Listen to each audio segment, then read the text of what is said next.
Back and forth about feminism on Vice. Now we're going to be reacting to men going back and forth about masculinity. Is it going to be as catty? I hope not. Let's get into it.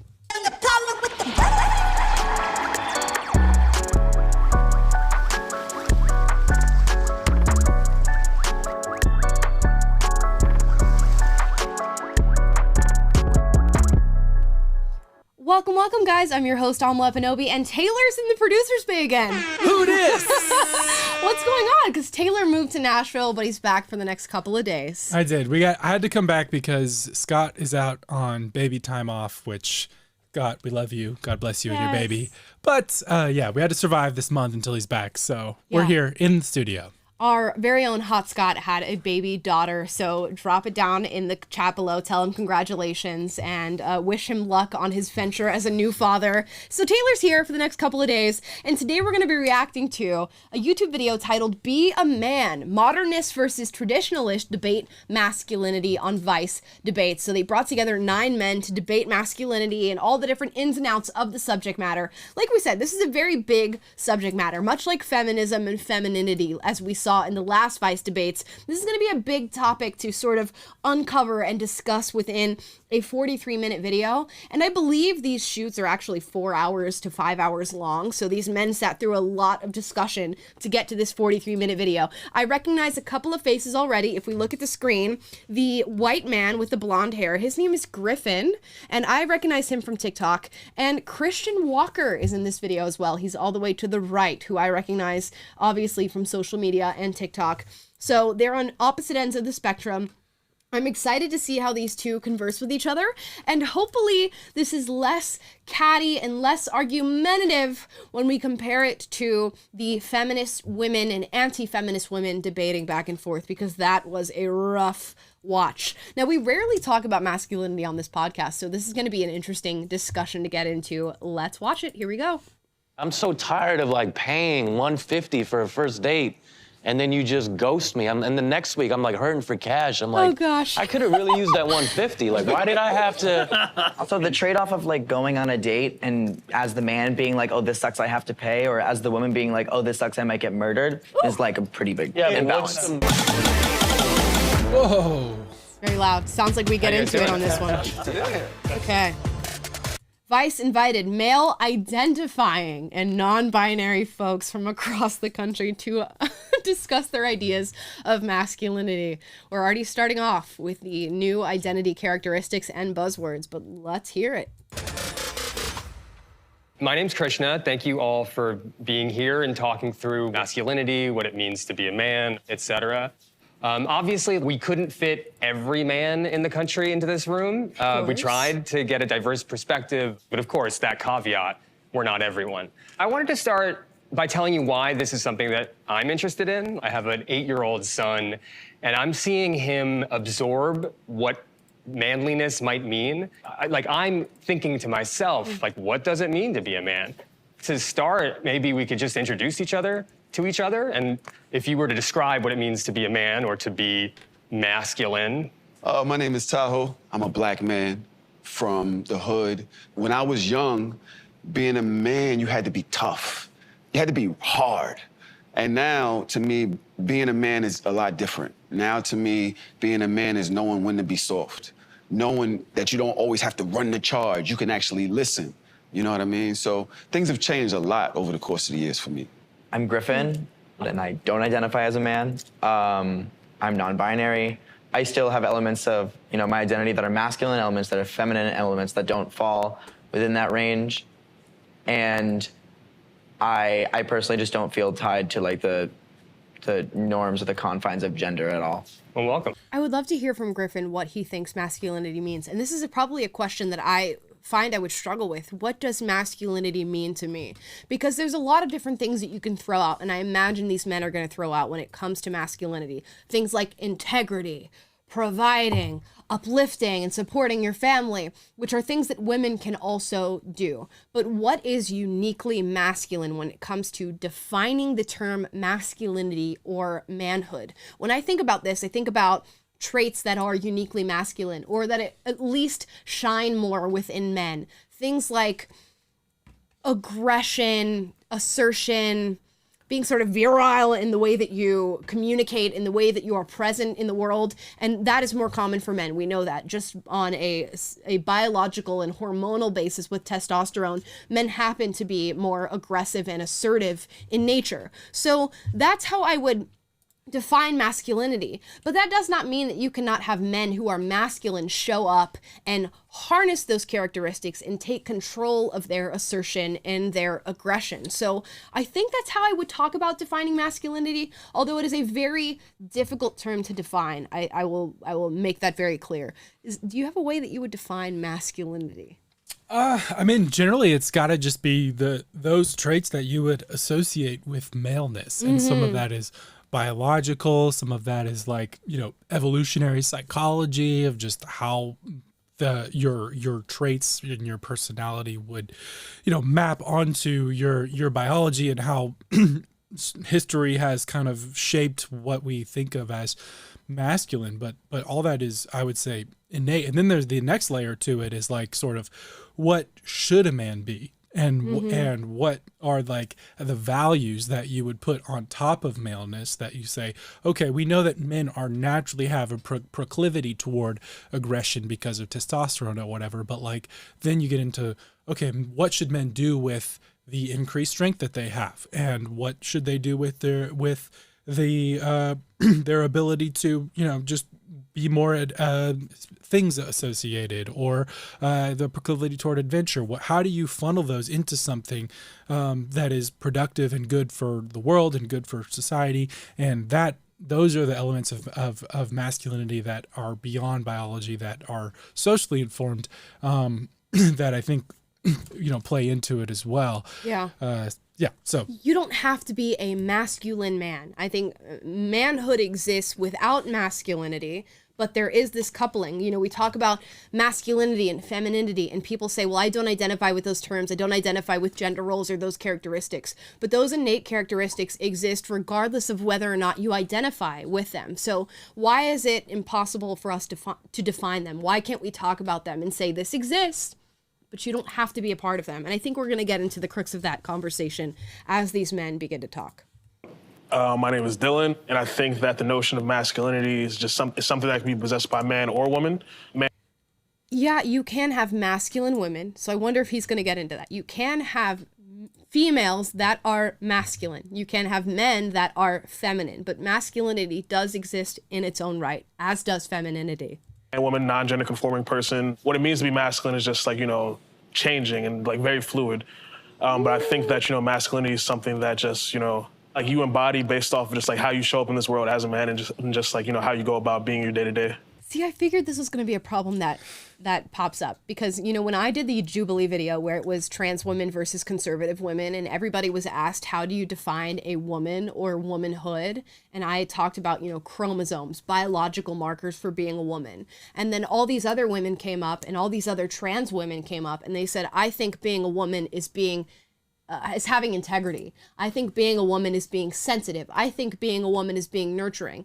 Well, then you run into the argument of, well, anybody can be those things. Anybody can take on those characteristics of strength and integrity, of nurturing and compassion. So what does it mean to be a woman specifically? What is specific to women, or at least stronger in women? And nurturing, compassion, being more people-oriented rather than numbers-oriented or analytical is unique to womanhood and to the female characteristics. So these are things that we can talk about. But when we start saying masculinity is whatever you show up as a man, or it's just simply being a person who identifies as a man in the world, that's when definitions, we really bring about the question, why do definitions even exist? If we're not willing to define a word, and if we're saying that all words are fluid and they mean whatever you want them to mean on any given day. Yeah, you get into the same circular logic issue that like Matt Walsh raised with the what is a woman debate. It's like he'd ask what is a woman, and it's like, well, it's anybody who identifies as a woman. Well, you can't use the word in the definition of the word, and you get into circular logic. So when we talk about masculinity, it's like, well, masculinity is whatever you want it to be. It's anyone who identifies as a man. It's like you're not saying anything. Right. It doesn't work. You can be a man and say, I'm a man, but I'm not masculine. But that requires you defining what masculine means. Right. How you show up. Interesting. Yes. What's up, guys? My name is Even Paul. the guy's like, interesting, because you didn't just give me a definition. Not to like bag on the guy or anything, but he didn't really give a definition. I'm a fitness entrepreneur. I'm an immigrant. I came here when I was 4 years old with my family. It's kind of funny how we're talking about it. My take on masculinity is not about talking as much as doing. Okay. I think at its core, a man has to be efficient, competent, and be willing to do what it takes for themselves and their loved ones. Women can be efficient and competent and be willing to do what it takes for their loved ones. We're still not getting into the depths of what masculinity means, but we'll see. I was not always a good man. I was not always what you would call a healthy masculine man. And so as my life has changed, I've identified 5 points that I think make a truly masculine man masculine. Casey's ready. He's like, I've got 5 points. Here's the PowerPoint of what it means to be masculine. I'm curious to hear what he has to say. Okay. I think point number 1 is a man who walks with God. Point number 2 is a man who stands on principle. Point number 3, which is a masculine man, is self-sacrificing. So someone who is willing to sacrifice for point 4, the people that he leads. A true man is a leader. And number 5, a masculine man is never a coward. That's a lot there. Yeah. The host is like, thank you for that. Thank you for that 5-point sermon that you've pre-prepared for us. It's like when the kindergartner like brings up his show and tell, and it's like, this is my sock, and I wear this sock every day, and you're like, that was really great, Jimmy. Well, it's like kudos for preparing, but it's also kind of like this. You're engaging in a conversation with people who aren't starting from the same place as you, so you gotta like stake your argument and the things that you're going to be putting forth on shared ground and like make your argument in ways that people can understand and relate to. And so if you come in straight swinging of like, here's my 5 tenets of masculinity that are based on my religion and my thinking, it's kind of like, okay, that it's not to say your opinion's not valid, but it's also like, submit something that people can all contend with and relate to in neutral ground. Right. Also, being a man of principle means that you can be a woman of principle. So really what the question is asking when it comes to what is masculinity is, what are the principles of being a man? Being principled is something that anybody can be. So again, we're just not getting into the depths of it yet. Let's get into that as we go on. I think what it means to be a man is responsibility. Women have As a man, responsibility. it can come with a lot of power, and with great power comes I feel like great this will be a responsibility. recurring issue today. In short words. That's it. That's from Spider-Man, I think. Yeah, right? Uncle Ben. James. Well, my name is James Killen, former United States Marine turned Air Force officer. Oh, damn. Got Okay. a couple combat tours, but I'm also a father of 3 girls who mellowed me out. The idea of masculinity is something that I find interesting because it is changing, and I can actually see those changes in myself. And I think that's one of the reasons why I wanted to do this panel. Thanks for your service. He didn't give an answer. It's all right. Thank you for your service. Andre. Hey, what's up? Yeah, men. I think my idea of a real man is, someone that gets the job done, and provides and all that. I don't even know what that means anymore, but Okay, at least he admits it. yeah, I don't know. It's changing every day. How do you think it's changing? No, it just seems like everything is changing every day. It's like a new world order, so I don't, I have a hard time keeping up with stuff, so I feel like tomorrow it's gonna be something else and people are gonna comment and be like, you're wrong, it's this now. It is hard to talk about some of this stuff because you feel like you might say the wrong thing. I'm not really masculine myself, so I can't. Okay. I feel like I'm like the wrong person to ask. So what are you not? Please tell me what you are not. When you say you're not masculine, what does that mean to you? Because then that will get us to a definition of what masculinity means, at least to you. So what are you not when you say that? Maybe the right person to ask. Christian.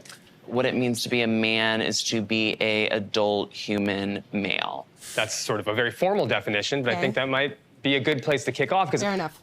there's a lot the closest of thing we've talk, got to a real of writing, definition of research so these far. days that says there's a crisis in masculinity. Is there a crisis in masculinity? And if so, what is that crisis? The thing that I see is a lot of deconstructing generational trauma.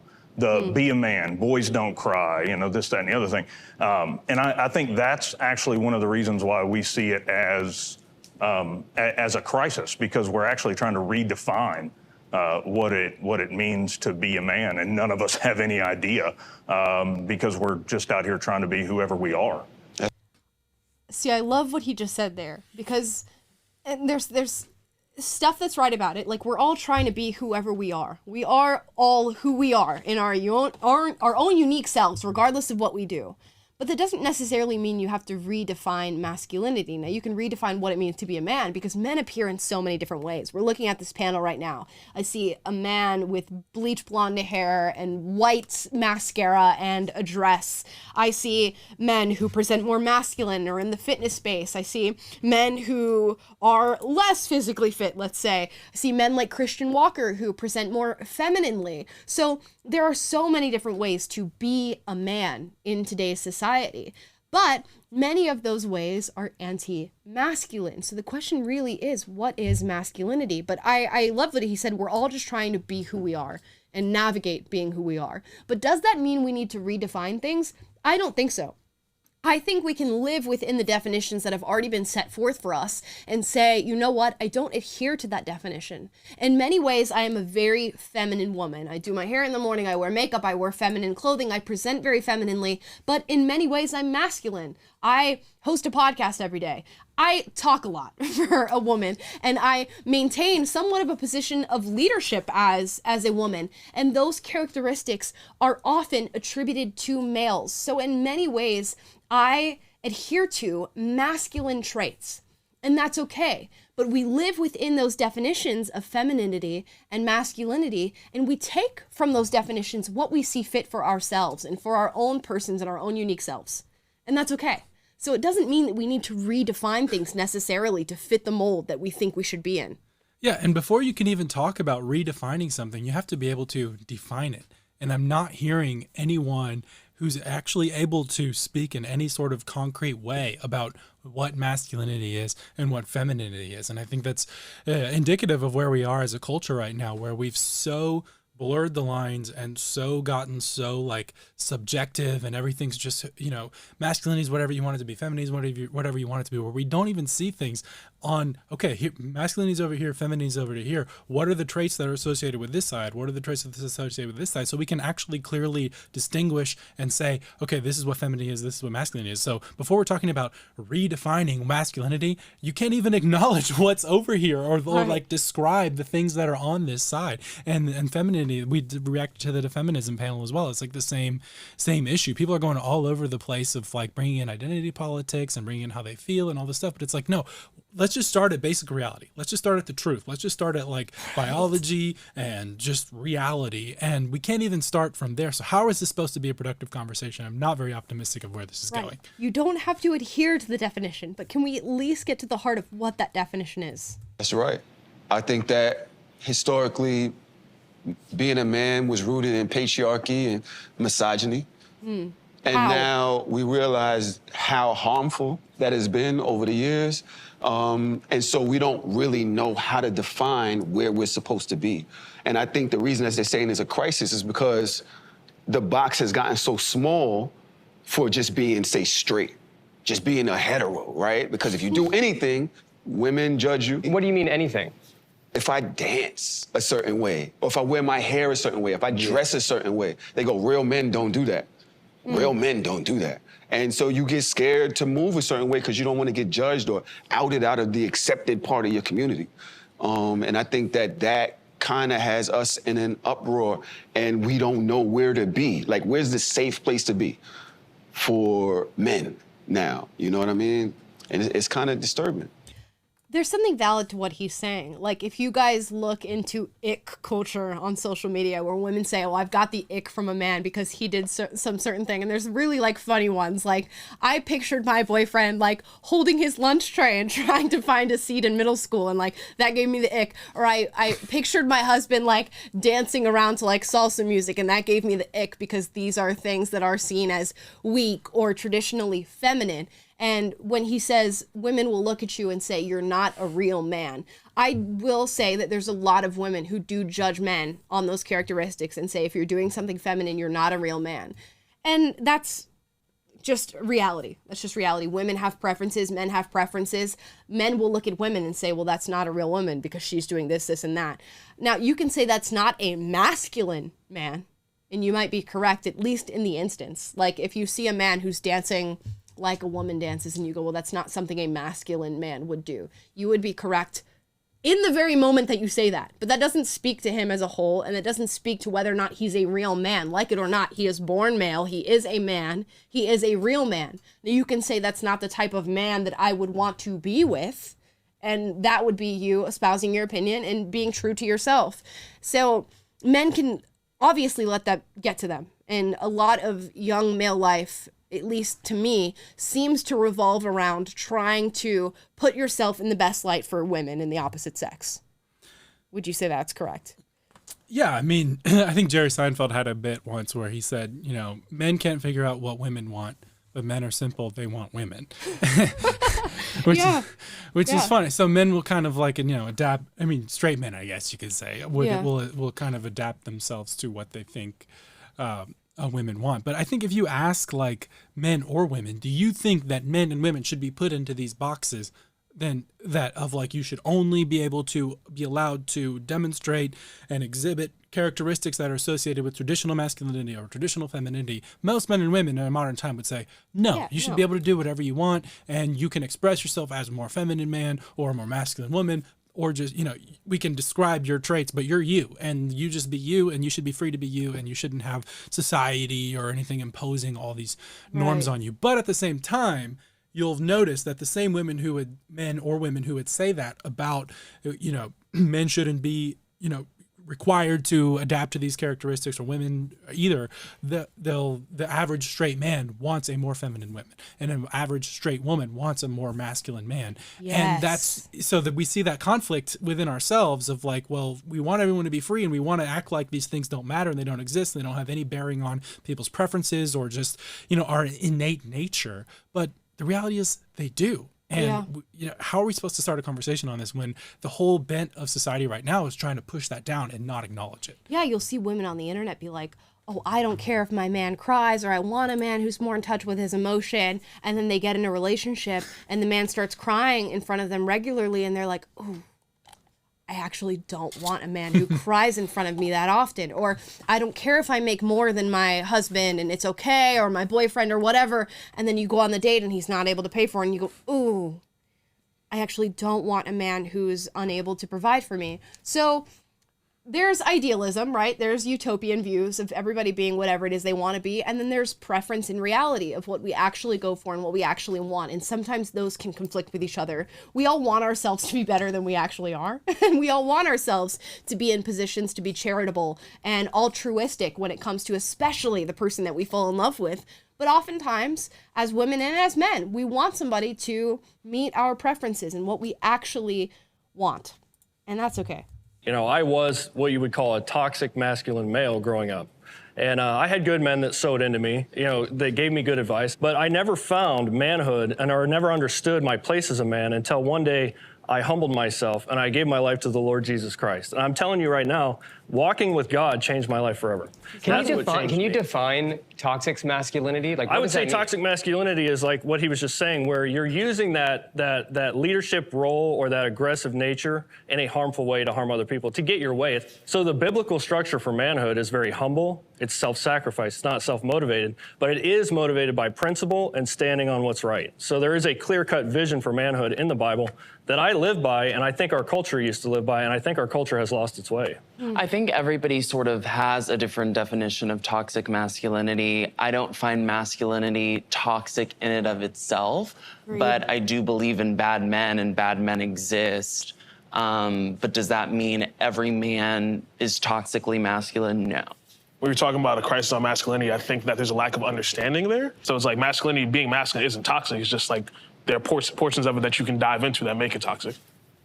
Yeah, this is where we get lost in the argument of toxic masculinity. I'm not a fan of the phrase toxic masculinity because I think it alienates men who don't embody exactly what we're talking about when we talk about toxic masculinity. And when we talk about toxic masculinity, sometimes people who are using that phrase are defining traits that women can be beholden to themselves and that women can show as characteristics in themselves. So it's not necessarily being toxically masculine.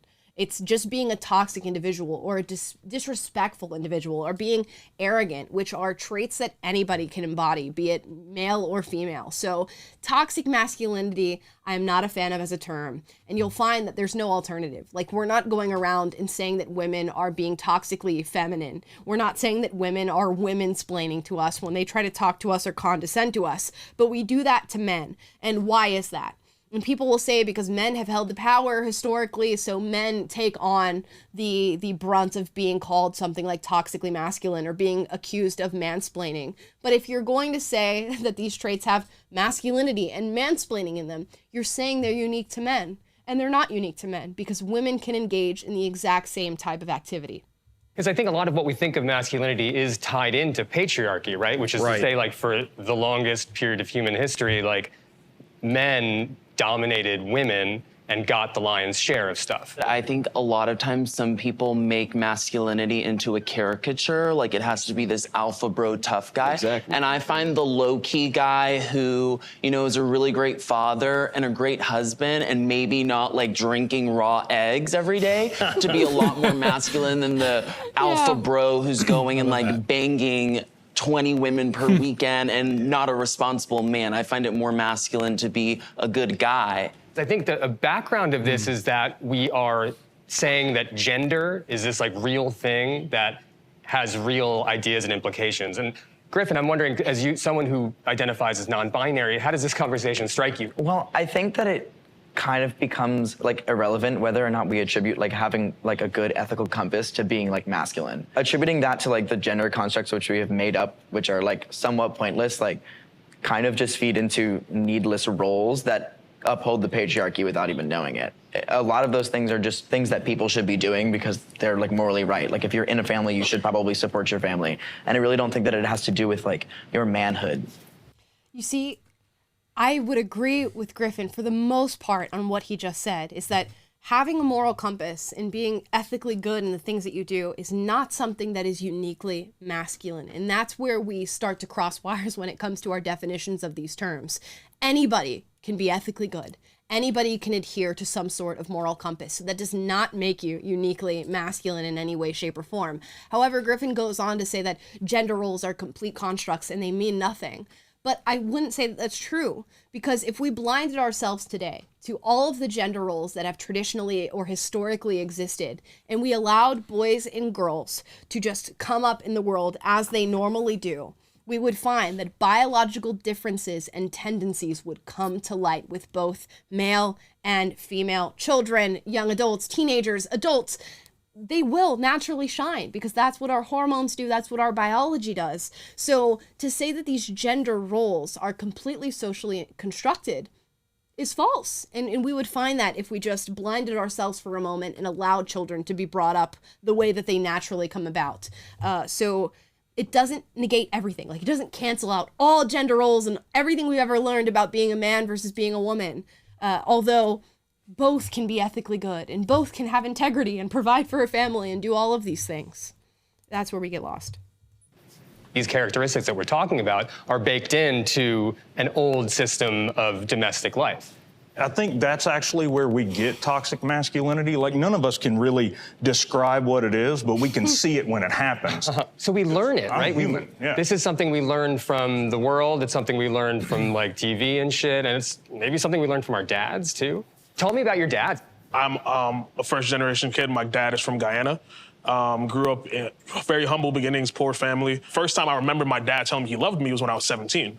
And he was like saying like he was proud of me because I was about to graduate high school and things like that, you know. I'm appreciative of all of the other things, you know, being present as a provider, but in terms of like, you know, the conversation piece and like, oh, I want to talk to my dad about, you know, sex or something, or I want to talk to my dad about, oh, this person broke up with me and I'm feeling pretty sad about it. I didn't have those conversations. So like sad. Emotional language as part of like how you talk to your dad. Yeah. And my definition of manhood came solely from my relationship with God. It didn't come from my father. It didn't come from the good influences around me. Is God a man? Yeah, and God is a man. And God is a father, and he's a good father. He's a perfect father. And so I think there is a clear definition of manhood where I guess that's where I diverge from everyone else in the room. I believe manhood is clearly defined by God. It is the perfect example of what a man should be. Christian, I see you.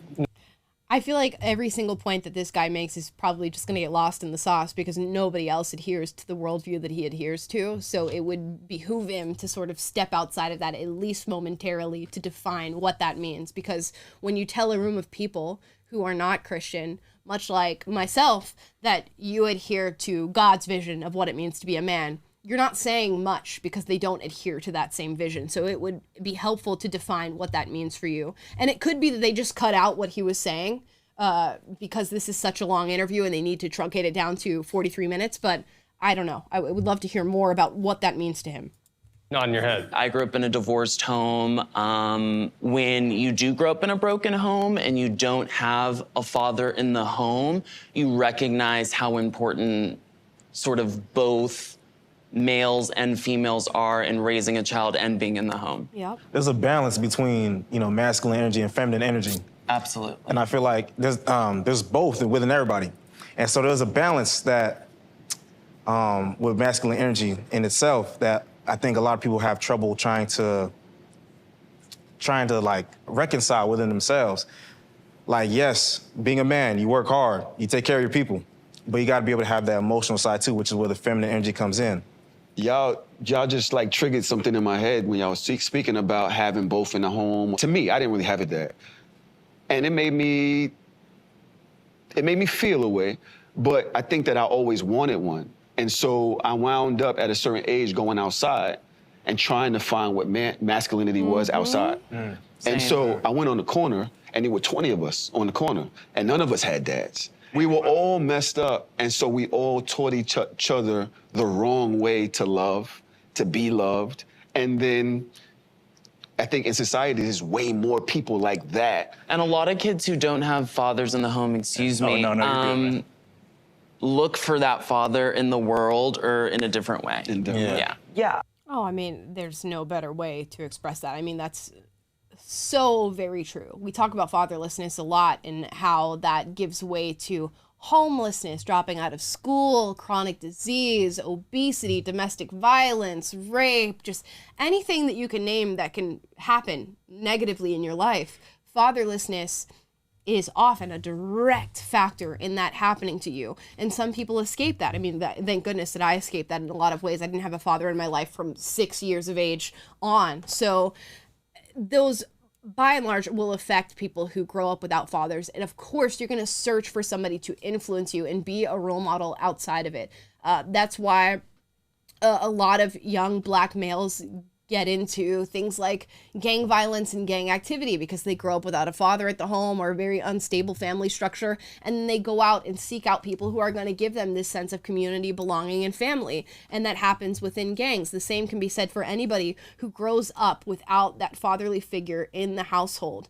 And this is not to place blame on single mothers or say that single mothers are incapable, but you are one person doing a job that is typically done by two, while also trying to provide for the family, bring in money to make sure everything stays stabilized. And I mean, thank goodness for my mom for doing that for 3 children.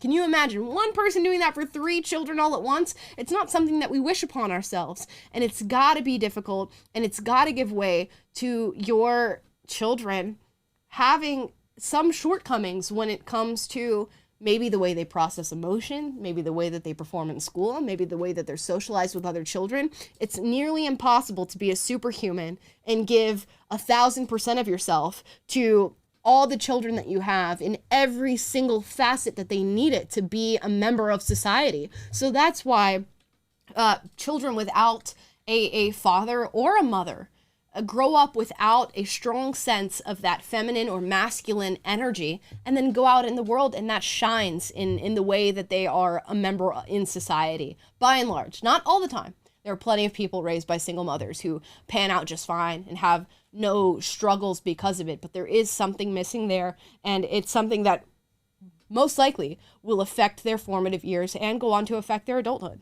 just happens.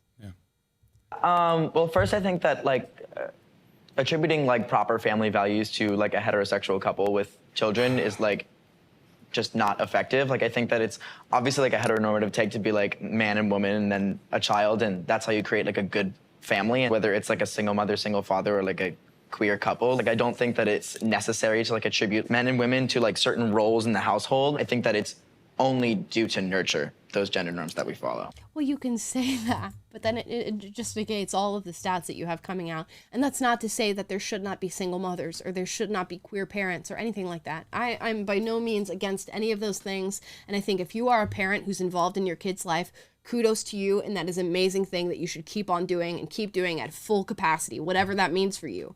But also, we know the way that the lack of some form of masculine or feminine energy affects children who are in these situations. So children that grow up in a single mother or a single father household seek out role models of that opposite sex when it comes to whatever parent they have, and try to find that elsewhere because they do need that energy in their life. So it's really, you can call it heteronormative, or you can call it something that is just biologically innate in children. You know, when you are growing in your mother's womb, that is what you're accustomed to. That is the energy, the blood, the nutrients, the heartbeat that you know your entire upbringing up until being birthed into the world. If that is snatched from you, as in you're taken away from your mother, or a father is not present when you're born into the world, guess what you have? A small little hole that you are seeking to fill. And guess what? The good news is there are people who can fill that hole for you in many ways, shapes, and forms. But if you don't have that, guess what you have? A gaping hole that you will fill with whatever you can grab for the most part. So, I mean, to not acknowledge that or to say that that's somewhat heteronormative is just false. And it just negates everything that is innate to us as human beings. Yeah, and when you talk about that hole, it's like if you're missing a father, you have a hole that is masculinity shaped. And if you are missing a mother, you have a hole that is femininity shaped in large part. And so you're seeking out things to fill that hole that map on. But if masculinity and femininity aren't real and there's no distinguishing factors between them, then what do you then you don't have anything to complement. Like, we don't have anything real to fill that hole or compensate for you're out of balance on this end, so you want to balance back out and become functional again. If none of this is real, then it's all just, lagniappe, and we can just be, and it's all this just stuff that's floating out there. But the problem is, like you said before, a lot of these gender differences are rooted in biological reality. Right. And some of the things, nurturing and things that children need for their development are associated, some of them with masculinity and femininity. And, we talk about toxic masculinity as we know that exists, right? Everyone agrees that toxic masculinity exists, but if that exists, then doesn't positive masculinity have to exist as well? Right. And so if we know what that looks like, then shouldn't we also know what positive looks like? And so we're suppressing the truth on both sides of the equation here, and it's just not getting us anywhere. Whereas if we just acknowledge that, a healthy child needs a good mother, needs a good father. Some of those motherly traits we know what those are. We know that they're associated with femininity. Some of those fatherly traits, we know they're associated with masculinity. What are those healthy traits? And let's make sure that we're inculcating those in our children. Let's make sure that we're raising kids in a balanced way. Or if they're, like you said, if they're not getting them from a motherly figure, then they can go find those people that round them out as a young person and make them a whole person. But we know what it takes to make a healthy individual. And again, just pushing all this down and acting like it doesn't exist is not getting us anywhere. Right. I grew up with a father for most of my young life. Where did I find my father? In my grandfather, who luckily was there every single day of my life. So we find places to fill the spaces that we're in. But let's remove gender and sex from the equation at all. Let's say that you're a young person growing up with just one parent. What do relationships look like to you?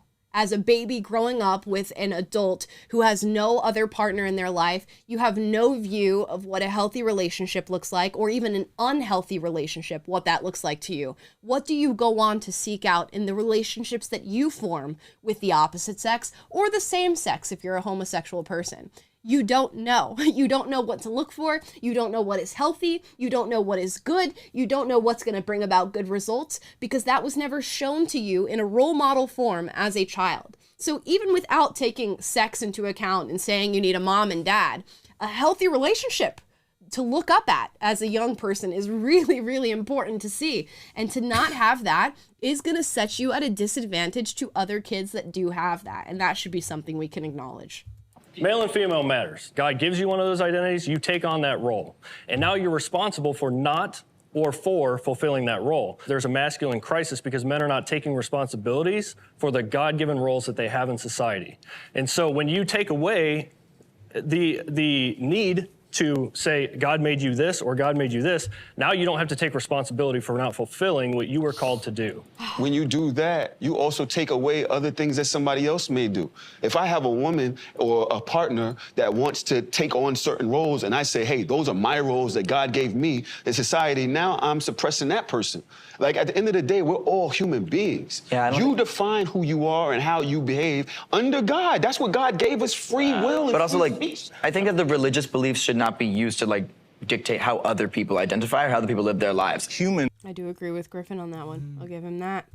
Need predictability, and when we put each other in these boxes, it gives us the opportunity to make decisions quickly. And I think that's what we're fighting is as a civilization at the moment, is the desire to put 7.5 billion people in specific boxes so that we can have some sort of predictability or stability in our lives. Absolutely. You know, every time this man speaks, I might get lost in a few things that he says and go, oh, maybe I don't agree with that. But the heart of what he's saying is very much true. We as humans engage in pattern recognition. What is an easier pattern than knowing what men look like and knowing what women look like? And when you see a man who falls outside of that box, you go, not a real man, not a masculine man. I don't want that one.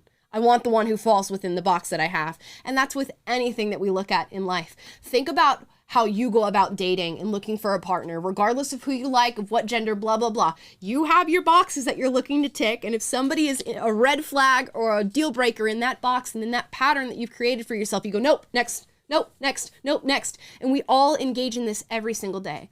Think about walking down the street and all the people that you cross, and think about the ones that you'll cross the other side of the street for because you think that they're a threat or something that could pose a threat to you. We create patterns in our mind. It is the way that we work. And the easiest pattern to create is what's male and what's female, because it's really easy to see for our eyes once we've come to that conclusion. And it doesn't account for the unique, unique individuals that come out and they go, I don't agree with that at all, and I want to be something different. We do go, okay, you're not a part of my pattern, therefore you're not in that box. Let's move on. It's much like what happened to me when I said, you know what, I'm not a leftist. I might be half black, but I'm not a leftist. And people go, ugh, you're not in the box that I created for you. Out. You're not black anymore. Or, you're not conforming to what I believe of you, therefore you're invalidated in your opinion. We do this all day long. So what he's saying is very much true. And of course we do that with masculinity and femininity. But it is up to us to decipher what is societal and nurture and things that we make up and what happens regardless of what we do. If you wipe your hands of every single preconception that you have and every single prejudice that you have, what's going to happen regardless? That's what we need to figure out. And that's what we need to decide. Right, and that's the ability to say that the patterns are real. And it's one thing to say that everyone should conform to these patterns, and if you don't conform to the pattern that I recognize, then something's inherently wrong with you, or you don't deserve rights, or whatever. Mm-hmm. And that obviously is not true, because it, like someone else said it earlier in this video, it violates the idea of free will and liberty and individual liberty, and like you should be allowed to express yourself. And even like from a Christian perspective, that's borne out in the story of the Garden of Eden. God said, you can eat anything, but not this tree, but I give you the free will to eat from that tree if you decide to. So that's even from a Christian perspective, that the idea of free will is there. But that doesn't mean that free will trumps reality and patterns that exist in the world as it is. And so from a Christian perspective, you say, okay, God created them male and female. And so, okay, that's a real thing. And so suppressing that truth, or suppressing the truth of gender or sex differences or anything like that, is not going to get you anywhere any more than suppressing the idea of patterns themselves gets you anywhere. Right. Like, you can deny Two it things can as be true at much as you want to make yourself feel better, but it still exists there. And yeah, two things can be true at once. An emotionally abusive young man in my 20s because I had an idea of what my wife should do. And it caused a lot of stress. Why were you the way you were? You know, I had a lot of anger. I had a lot of pent-up rage. I had, you know, some combat stress that I had to deal with also that I wasn't dealing with because men don't show emotion. There is a social construct that benefits men. And so the responsibility that I've learned as I've gotten older is learning how to not enforce my power, learning over women, over people. You're saying that that role gives men more privilege, like an advantage and privilege. I'm saying that it is more self-sacrificing. I do not have free time. I do not have hobbies. I do not wake up during the day and do what I want to do, ever. I'm thinking about my wife, my kids, my business. But that's your decision. So's your wife. Your wife's waking up and going, I'm thinking about my kids, my husband, my business. It's not something that is uniquely masculine. But I get what he's saying. It's just we're not deciphering what the true difference is between the two. And that's not like a mandatory thing of your masculinity. Well, if you believe that God is true, I don't. and you believe that he is God, then you do have that responsibility. I mean, respect to Griffin, to being just like, I don't, and this is where I stand on it, and like, come on, let's make a point outside of that. Right, and that's the problem with coming to a conversation with people from different perspectives and then staking your entire argument on something that, on grounding that no one else shares. Right. It's like, how are if your goal is to be persuasive or make a case in terms they understand or in terms that they can identify with, then you're not gonna ring true to anybody else if your whole argument is based on just, well, God said it and that's my perspective. Yeah, like if I were a Christian person coming to the table during one of these conversations, I would try to find maybe the foundations of my practice and my religion that I can put out without ascribing it to God or without ascribing. And you can do that. That's what for me as a Christian, the frustrating thing for me is watching this is like, bro, you can say it without saying it. Right. Like you can get to it and convince people maybe without saying what it is you're saying, but like when you say it, it just cuts. It just immediately goes.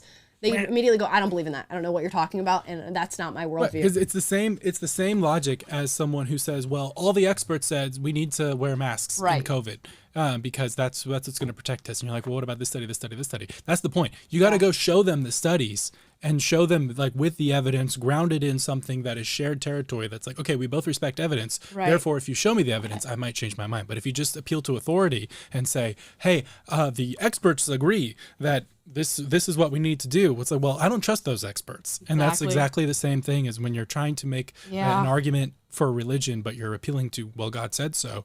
That's an appeal to authority, and you can't. It's not going to work. It's just a logical fallacy. And I have a feeling he's just going to keep falling into this pit the entire time we have this discussion. Oh, my goodness. And the funny thing is that, sorry, but it's like, it doesn't necessarily mean he's wrong, but it just means that like you're not making an argument that somebody else can be persuaded You're by. playing checkers, not chess. Exactly. Like, you are referring to?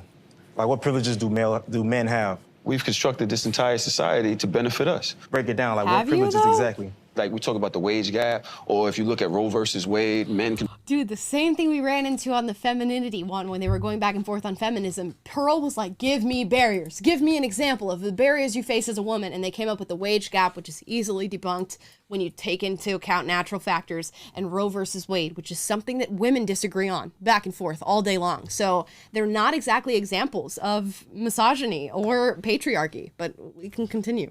Controlling women's bodies. Even if there might be those privileges, there's also more men who commit suicide, more men incarcerated. I think when you talk about like incarceration rates and things like that, like things that men are a victim of, I think that it's important to like recognize, like, I don't think that men are oppressed solely on the grounds that they're men. I think that men like experience oppression based on like the intersections of their identities, which is, you know, why we see like different like lower class jobs being worked by men, or like higher suicide rates, or like incarceration rates going up, because like men, like black men, brown men, indigenous men, queer men, trans men, etc. Those people like face oppression, they experience oppression, but it's not solely due to their identity as a man.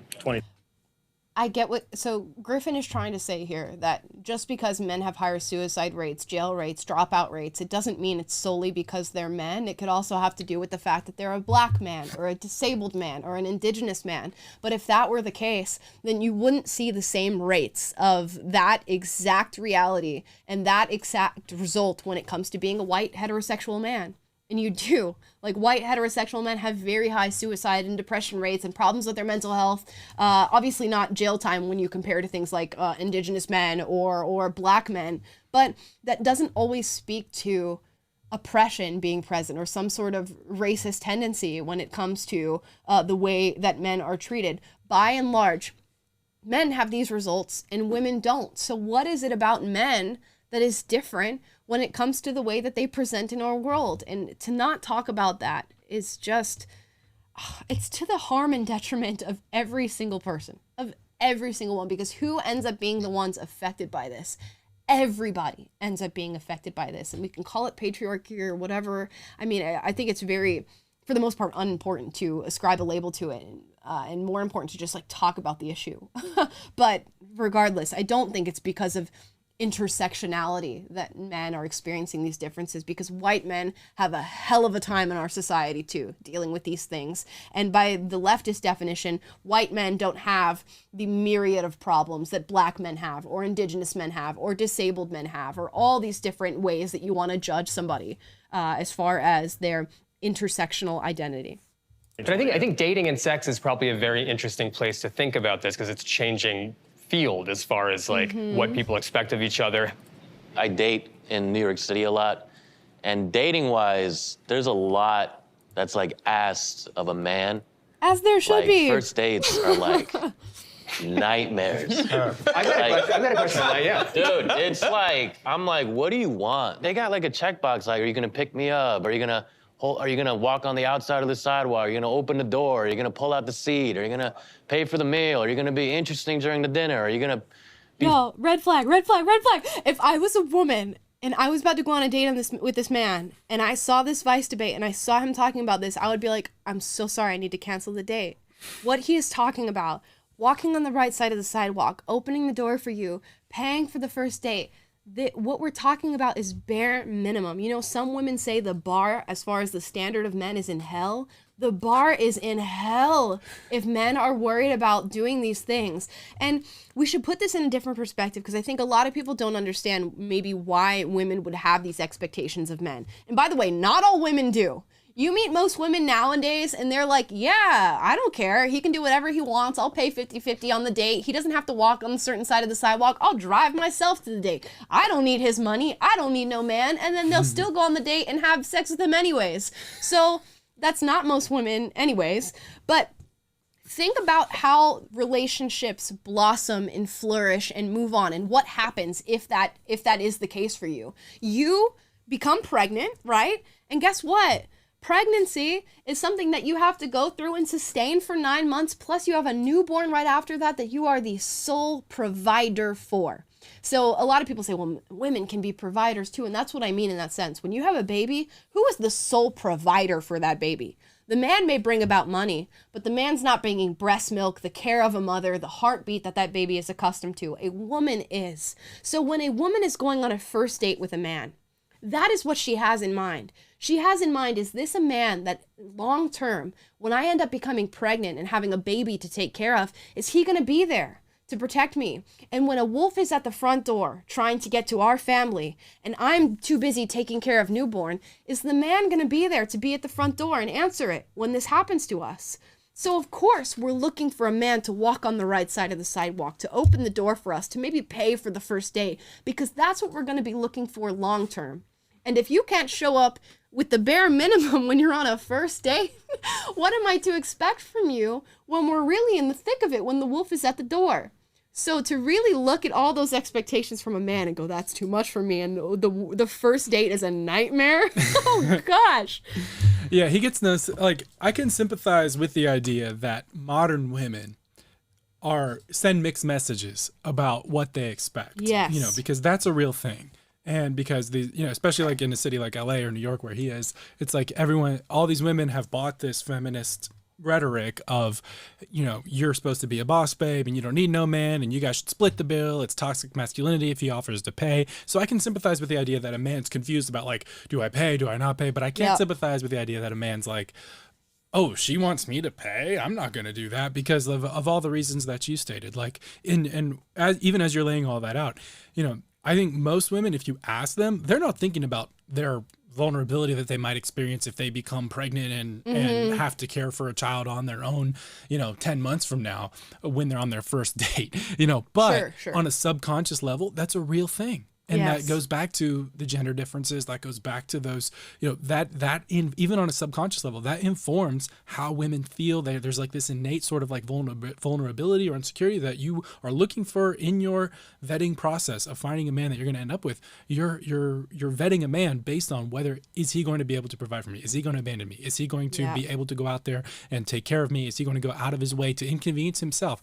And that's, again, we bring it back to that toxic masculinity thing. The untoxic masculine man is the man who will go out of his way to set aside, okay, as a man, I can, screw you and leave you behind and go do my own thing, but I'm not going to do that. I'm going to take on responsibility. I'm going to be there for you. I'm going to go out of my way to provide. I'm going to be out of my way to be present. I'm going to inconvenience myself and set aside my liberty as a man to not have to be responsible, but I'm going to take on that responsibility for you. That's the opposite of toxic masculinity. And that's what women who are seriously looking for someone are attracted to and are looking for deep down, even if on a top of mind conscious level, what they've been preached to about this feminism stuff, they're not believing that, but that is deep down what they're looking for. And here's what I'll say. Here's the grace that I will give him. If you're giving a woman walking on the right side of the sidewalk, opening the door, paying for the first date, making sure they're taken care of, and she's not giving you equal value on the opposite wave of things, that is not the woman for you. So you should expect the same from the woman. You should expect that if you are doing all those things on a first, second, third date for a woman, that you're the man that she is dating and that she's not going around and doing the same thing to 10 other men. You should expect that she's going to be the nurturing and compassionate type when you're looking for her to be that in the future. So if it's a woman who's giving you feminism, girl boss, I don't need no man, and still asking all these things of you, red flag, no first date for that woman. But if she's giving you what is, the woman's natural tendency and asking for you to take on the natural masculine tendency and you say, no, I can't do that and that's too much for me, then you're not the man for her. So it's all about finding that nice balance with it. Funny during the dinner. And then when you walk home, are you going to drop me off? Are you going to watch me walk inside? And then are you going to text me after? And it's like trying to defuse a bomb. Like if you think you're like red wire, blue wire, and you're like one little thing and you're just done. And it's like, I'm to the point where I'm like, I'm so tired of like paying $150 for a first date. Baby, then don't pay $150. Where are you going? Go to coffee. Like, what? Do you like tea? Earl Grey or chamomile? Because what? $150 for a first date? Oh my! I will say, the man that I'm dating now, my beloved, he took me to the nicest dinner on our first date ever. So I will give him that, and that was just super impressive to me, and we've been in a relationship ever since. So that Nobu sushi? Not exactly Nobu, but equivalent. And I will say that it just really depends on what you're looking for in a person. If you're not looking for that commitment or longevity when it comes to a relationship, then certainly don't be taking them to $150 dinners on your date. But if you've met this person, you're like, I really see something in this woman or in this man, and I want to see where this goes, why not stake that claim or that belief on the strongest foundation possible? And if the strongest foundation possible is the $150 first date, which it really shouldn't matter if you're picking the right woman, but if that is it, then go ahead and do that. It's all about really having your receptors on and your radar on to decipher what woman is valuable and which one is not, and hopefully you're going on the date with the valuable woman. And if you end up at the end of a $150 first date and she ends up just being in it for the free meal, then maybe your radar's off and you need to get better at deciphering what's a red flag in a woman and who's going to actually be there for you. So many people want to take in this information and take in the experiences that happen to them and go, it's her fault. It's somebody else's fault. It's society's fault. Why not look at you and go like, here's the state of the world that I'm living in. I'm sitting in this. I'm dealing with it. this is the way society stands. It's on me to decipher what is right and wrong for me. And if I get tricked or if I lose at the end of the day, it's my fault. I'll take responsibility for that. Like, Show's called please. Unapologetic, ladies and gentlemen. Yeah. You're getting the facts from Abla today. Take responsibility for yourself. If you get tricked by a woman, you got tricked by a woman. She didn't trick you, you got tricked. It's on you. I'm so sorry. Anyways. And then you just ghost me. And the next week, I'm like hurting for cash. I'm like, I could have really used that 150. Like, why did I have to? Babe, if you don't have the money to spend on a 150 day and the next week you're worried about paying for rent or paying for your car or something like that, that is your fault. It is not the fault of the woman who said, yeah, I'll go to you with this day at a $150 restaurant. That is your fault.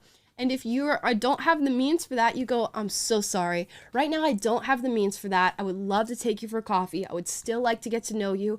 And one day when I do have the means to take you on a $150 date, you best believe that you're the first person that I'm calling up to go on that date. And the right woman for you is going to be like, yes, I love that you're ambitious. I love that you can't provide that for me right now, but you want to be able to provide that for me right now. It's your fault. You know what I'm saying? The trade-off of like going on a date and as the man being like, oh, this sucks, I have to pay, or as the woman being like, oh, this sucks, I might get murdered, is like a pretty big, imbalance. Again, he said, men think they're gonna get tricked into a date. Women think they're gonna get murdered. If you are going on a date with a man and you think you are gonna get murdered, if that's even a flutter of a thought in your brain, what are you doing going on the date with a man? I don't know what you're doing. And even so, like, there's safeguards for yourself. Uber yourself to the date. Show up in a public place. Don't go to the man's apartment. Don't go somewhere where you can't be seen and visibly taken in by other people. Safeguard yourself in the places that other people don't. And that's typically what happens when people fall into these unlikely situations and these harmful situations, is there's at least one point in the ladder of standard operating procedure that they didn't take into account, where a woman goes on a first date and they go, yeah, we'll go wherever you want. And then, he's an axe murderer. So it's just common sense. It's really bad, and it sucks, and it's horrible, and we hope these situations don't befall people, but account for them.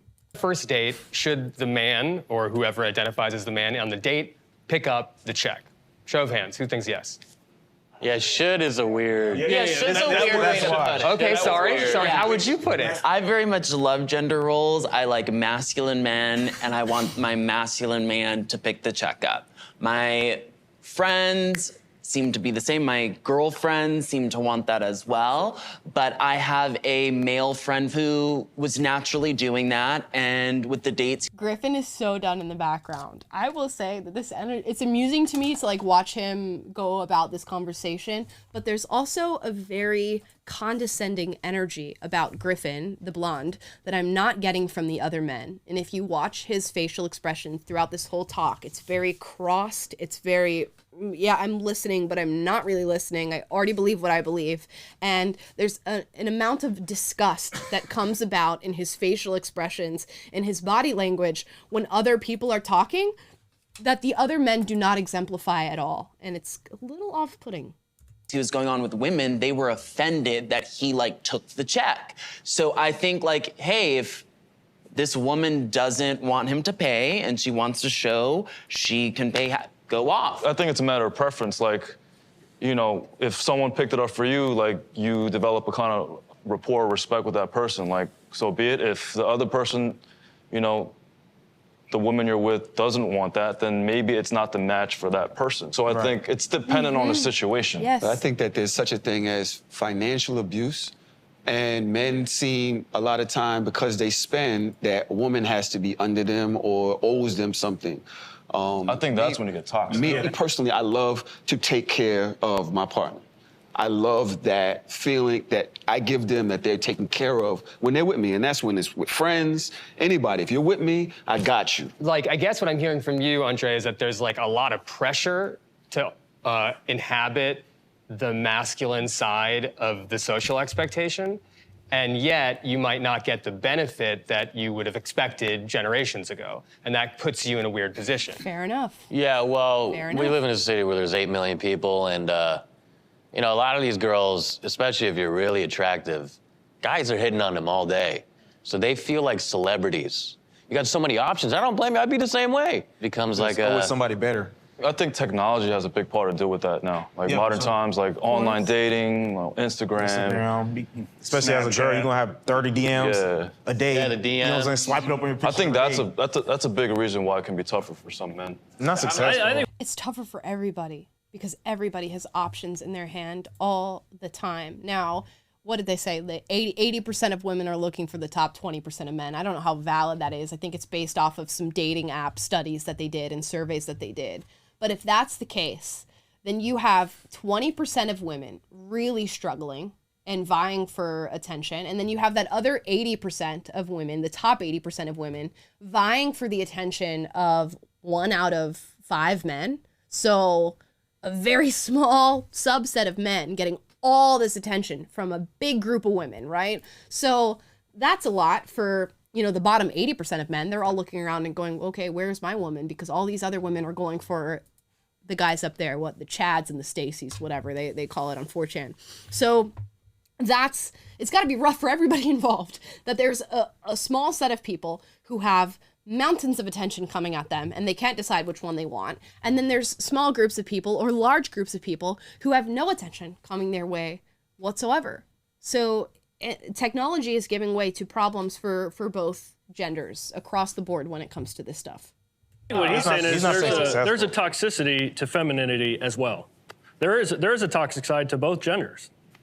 I think anybody can be narcissistic, but I think that it's like weird to randomly attribute that to like women in New York because they're being complimented all day. There's a term that's called absolute power corrupts absolutely. So, but that is, when we're talking about masculinity, that's what we've had.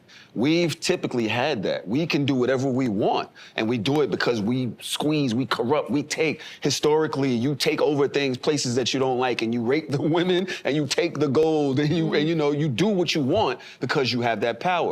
Now, when we see women have that power, we're like, whoa, she's literally just getting a taste of the power that men have had for centuries. But on the flip side, You know, he's not exactly wrong. He's not exactly wrong. I saw a TikTok the other day of, this guy talking about, now that women work and women are back in the workplace, like they don't want anything from us and they don't think they need us anymore. And I have to come to the table with emotional intelligence and all this different thing and chivalry. And, I have to gain all of these other skills for women to want me. And it's like, you know what? If that's the left-leaning argument for things, in a lot of ways that's true, that men have relied on the fact that women don't work, that women need a man in their lives in order to provide for them and protect them and all these things. And then they've gone, well, I don't need to boost up all these other factors about myself because I have the 2 things that women need. And now that women don't need those things, and we're now living in a society where women can provide for themselves and go on to do really whatever it is they want to do, women are sort of taking their lick back on men and saying, I don't need those things from you. You're going to have to bring something more to the table for me. And they're asking for that. Yeah, and if as a man your mentality is, women will just want me because I'm a man, and women inherently want men, and I don't have to get off my butt and make anything of myself. They'll just come. Like, sorry, bro, that's not how it works. That's like a 1950s mentality, and maybe you could have gotten away with that back then when society actually was a little more, toxically masculine, if we keep using that term. Yeah. But that's not a fan. that's not how things have been for the last decade, several decades. And, women have an expectation. And so you're going to actually have to tap into the innate nature of, like we talked about before, what women are looking for in somebody that can be responsible, that can demonstrate. I'm thinking of Dennis Reynolds on Always Sunny in Philadelphia. His number one, he has the Dennis system as like an acronym for his name, and number 1 is demonstrate your value as a man. You have to be able to do that from the get-go. But that's not a bad thing, and it's not But anyways, yeah. There are people who are going to equal your value, whatever it is right now, at this moment. There are men out there for you. There are women out there for you if you want them, and they are going to be of equal or lesser value, whatever you want to say. But you can boost up your value and do other things to move more up the scale and get women or men that meet you on that scaling system. And that's up to you. That's really up to you. I feel like everybody, for the most part, as they are now, can go out and find somebody who is going to love them and appreciate them as they are now. But it's all about who you want and what type of woman or man that you're looking for. And if you're looking for a woman or man of higher value, you better exemplify that higher value before you go out looking for them. And that's always been the case, regardless of the societal standards set in place. Now, I know a lot of people were saying, you know, even though women relied on men and they were like the family men and providing and all these things, they were still chivalrous. They still walked on the right side of the sidewalk or whatever. And I agree with that. But also they were going around cheating and philandering and doing everything they wanted while the woman stayed at home with the kids. And this is something that we should be able to acknowledge was happening for a long time. Men did take advantage of being in that position of having a woman there that they could rely on, regardless of how you feel about it, whether it's negative or positive, and you think the 1950s is something that we should go back to, which in a lot of ways I am open to as a suggestion, because right now we don't seem to be doing it right at all. Men were taking advantage of that, just as women were. Women were taking advantage of the fact that I don't have to go out and work and provide and take on the stress of working at a corporate job like my man does. So we all take advantage of our position and weave our way into a place of comfort within the societal standards of the time. But those standards have shifted. And now women are expecting more from men, whether we like it or not, because of the position that they're in. Of this perspective of dating, of like the poor guy who goes on these dates and gets ghosted, and it's a struggle to date. On the other side of that is men have more sex, men cheat more, they have more affairs. So if I'm a woman and I'm looking for a guy, I would be really selective. I would have a list of what I was looking for, and the guy would have to meet those standards and they would be high. I think that over the last... I was looking into that because I was like, do men really cheat all that more than women? And it said, I think the basic stat that I looked at was like 20% of men admit to having sex with somebody outside of their relationship, which is like really high, but 13% of women. So it's not too far off, but 13% of women. I would think, my initial thought was women would have way more opportunities to cheat than the average man would have to cheat. The average man does not have women banging down their door saying, please, I want to be with you, even though you're married, even though you're in a relationship.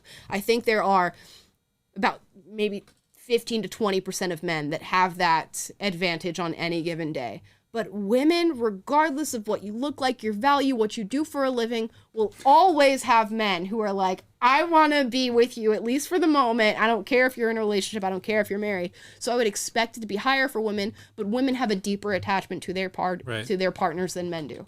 And it's interesting that like the increased opportunity that women have is offset by that desire for stability or, you know, like a relationship that lasts, like that prevents them from saying yes, even though they have more opportunities to say yes. Whereas the man, and I do think that top 10, 15% of men who have all that extra opportunity, a greater percentage of them will take that opportunity than the women who are presented with that opportunity. So I think that must be the case. It's really fascinating. Yeah. Really fascinating. Several years, the metoo movement has given a lot of insight into what women are feeling in the workplace, what they're experiencing, how they're being abused and otherwise silenced, how institutions of power have kept them silent. And we've heard some really awful stories and some terrible shit. I want to Listen Oh, to you Tony too Hawk. bad. I thought we got premium. We did What have premium. happened? Maybe I'm on the wrong account. I see a lot of people in the comments are really peeved by the commentary on this subject, which I anticipated. When you talk about masculinity or femininity, people are going to have very pointed opinions about these two different things, and it's going to exist in so many different realms because it's really difficult to bring down these conversations into very pointed argument. Is always going to exist differently, but I just think there are things we should be able to acknowledge that exist. You think about what the Me Too movement did. Has it gone too far? What does it mean for you? I think it's good for women to expose men who are doing evil things in the workplace. I think it's been a good thing in exposing sexual abuse. There's also the opposite side of that coin where women are allowed privilege to do certain things that men are not. So in the workplace, I was working at a place where a woman was grabbing me inappropriately, doing things that were inappropriate. And when you bring that up to your coworkers, you know what they say? They laugh and they say, you should be excited. right? So if a man is sexually abused, the stigma totally changes. Well, I don't think Me Too necessarily like is what prevented people from believing you and your story. And like your story is valid, like I'm not here to suppress that, but I do think that like it's worth noting women are far more likely to be victims of sexual assault. You just experienced a little bit of weakness that women feel most of the time. When we're talking about constructs, you know, you guys are saying we need to deconstruct masculinity. I'm saying there are unequal biases with both genders. He's absolutely right. That is very true. Although I think the leftist retort to that is going to be, it's not women walking up to you and saying, congratulations, a woman hit on you and sexually assaulted you. It's men. So what do you say to that? You know? Because women don't pat the man on the back and be like, you got sexually assaulted by a woman. That's so great for you. And you're so lucky as a young kid to have done that. It's other men who go, yeah, you're so lucky that happened to you. I wish that happened to me. Right, and that goes back to the like opportunity conversation of like women are always going to be pursued, whereas men, you know, it's like Jordan Peterson talks about how you have twice as many female ancestors as male ancestors or whatever, because women are the ones who select out of all the men who are pursuing them.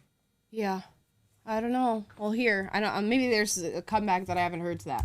When it comes to it not necessarily being as viewed as valid, it happens to be the case because of other men, though. You know what I'm saying? Like, other men are the people that downplay that, and that's where we come back to the talk of, you know, patriarchy and things like that. Was put in place by men and is enforced by men. Oh, and I went for a walk to get dinner last night. And I don't know. Women do it too, though. Like, women don't really care all that much when a man is assaulted, at least in my opinion. And they're very quick to jump on men that are accused of assault. Johnny Depp, Rex, Orange County, these are all great examples of as soon as a man is accused of any sort of assault or violence, a lot of women just tend to believe and go, yep, he did it. Because somebody said it. Yeah, and this is where it's like, why don't we just right is right, wrong is wrong. If you're wrong, then you should be held accountable. You know, right. And that's the long and short of it. It's wrong for women to be sexually assaulted. I mean, I get that, like, you know, I guess women have a unique vulnerability, or because of the physical, you know, on average, women are physically weaker than men, so there's more like vulnerability, and that's like there's like historic implications of that. But generally speaking, I don't know how you make a rule in society that like it should just be, hey, it's wrong. No sexual assault is wrong, period. Yeah, please. And you should bear that out with evidence, no matter what. Yep, you're innocent until proven guilty, and sexual assault is wrong. It doesn't matter what gender you are coming to with the accusation or with the perpetration. It is always wrong. And I think the Me Too movement took a strong shift towards women and only covering women and saying things like #BelieveAllWomen, which we know is false and we know is not true. And it should have just encapsulated everybody. And we saw a lot of men try to come forth during the Me Too movement and say, #MeToo. I was sexually assaulted in the industry, be it from another man or another woman, and they were completely ridiculed and just thrown out of the movement when it came to their own expression of things that they went through. And it needs to be even-handed when it comes to these things, because men experience it too, and they experience it a lot more than anybody is willing to admit. Because when we think about sexual assault, we think about, oh yeah, men get sexually assaulted and it's just a small portion of all the assaults. I would bet money right now that a lot of men, a lot more than we are willing to admit, are sexually assaulted in their childhood, early development, even as adults. And it just doesn't get talked about because of the stigma towards men getting assaulted. I would say that it's going to be a lot higher numbers than anybody is willing to imagine. And it's the same argument that women use. They say, well, women don't report their sexual assault. If you think women don't report sexual assault, think about how many men do not report sexual assault. Think about what that number actually looks like compared to the numbers that we have right now based on data collection. It's gotta be super, super high, because men are discouraged from reporting it. They're invalidated by both men and women.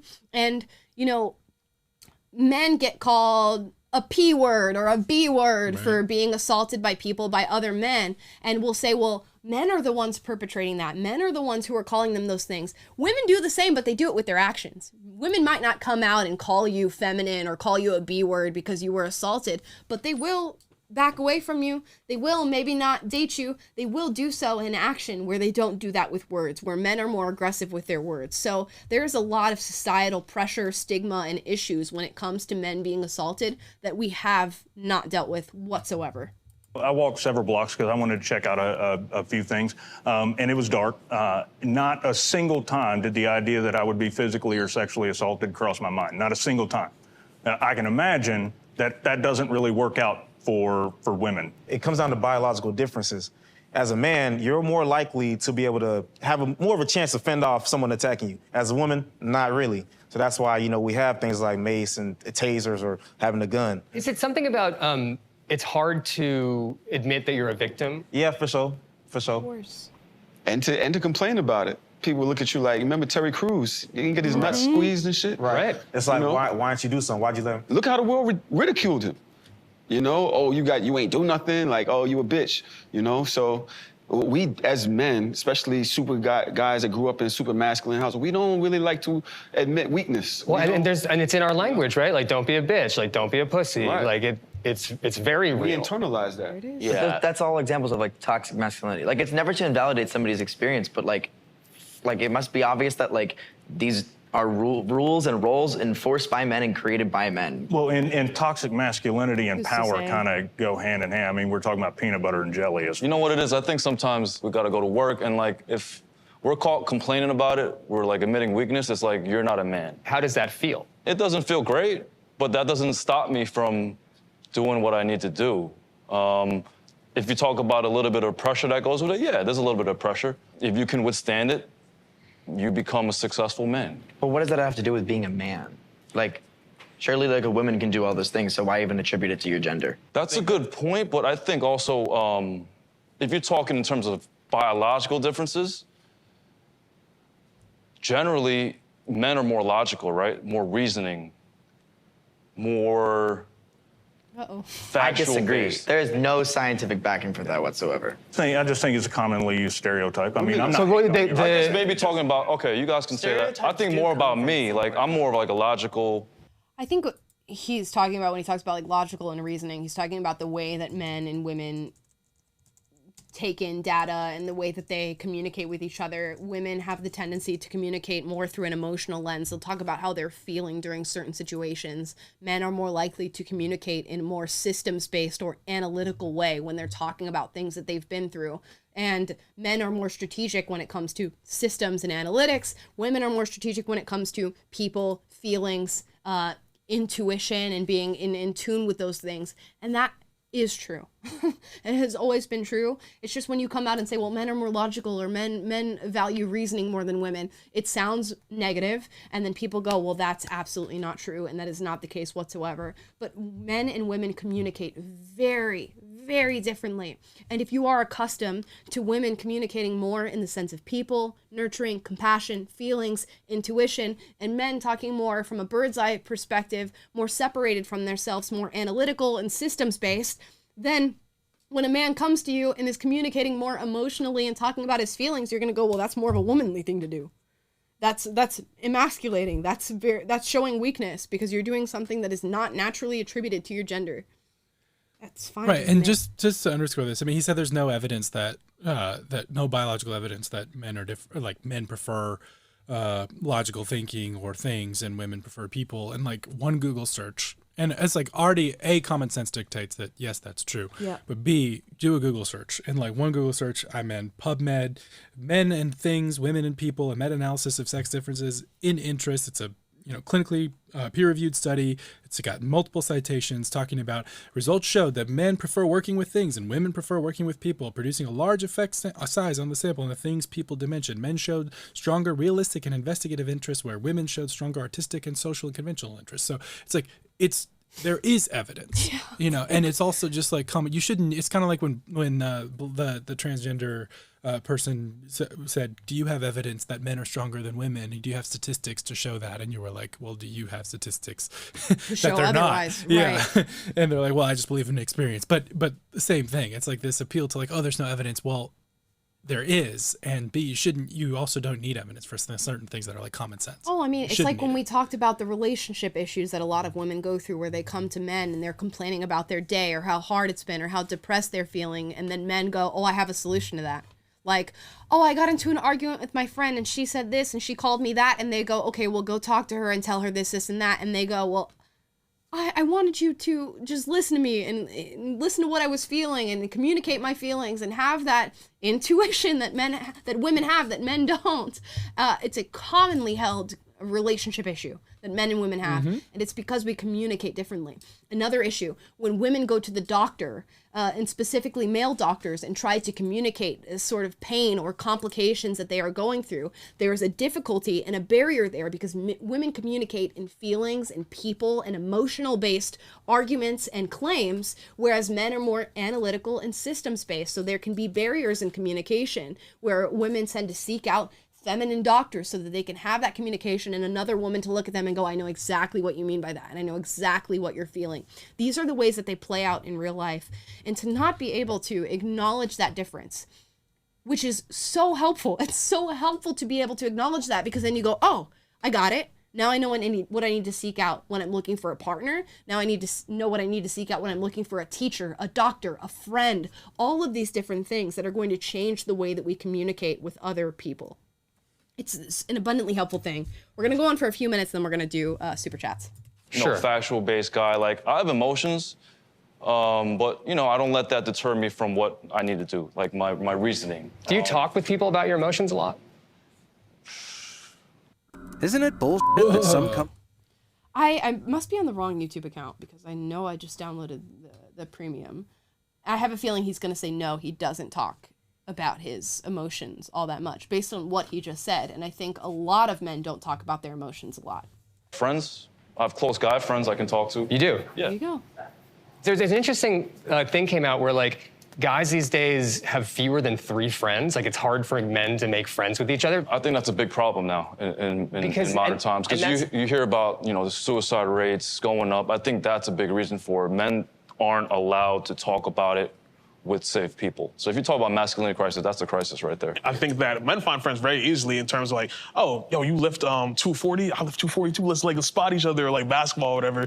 But I think that we have superficial relationships in those friendships, in which like it's very like surface level, like coming back to what you're talking about. We don't talk about feelings and things like that. That comes back to how, you're brought up and how like boys are taught in certain ways, how we go about talking to each other and how we go about expressing ourselves.